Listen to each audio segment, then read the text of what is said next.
చమురు సప్లై చేసే ఇరాన్ను దెబ్బతినాలని ప్రధాని మోదీ అంటున్నారని విమర్శించారు సిపిఐ జాతీయ నేత నారాయణ. గ్యాస్ కొరత వల్ల పండ్లు మాత్రమే తినాల్సి వస్తుందన్నారు. యుద్ధం చేస్తున్న అమెరికాతో మాట్లాడకుండా గ్యాస్ కొరత లేదని చెప్పడం ఏంటన్నారు.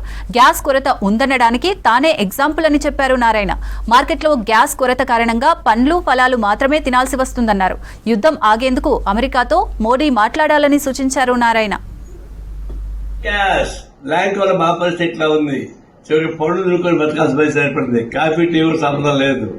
ఇదంతా అయిపోయింది.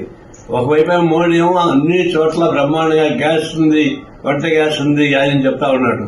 వీడికి వచ్చేకాడికి ఈ గ్యాస్ పోయింది. ఒకవైపునేమో ట్రంప్ యుద్ధం వల్ల ఈ సంక్షోభం వచ్చింది. కానీ భారత విదేశాంగ మంత్రి ఇరాన్ పోయి అడుక్కుంటున్నాడు కానీ ట్రంప్ పోయి మాట్లాడడం లేదు.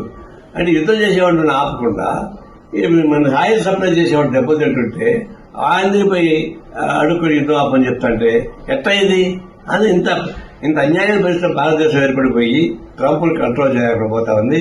చివరికి మోడీని పూర్తి అబద్దాలు చెప్పి వ్యక్తం చేస్తున్నాడు. ఒక ఎన్నికలు వస్తాయి కాబట్టి అన్నీ ఉన్నాడు. అన్నీ ఉన్నాయని అంగట్లో మాత్రం శని మాత్రం ఉంది, ఏ ఇంట్లో లేదు.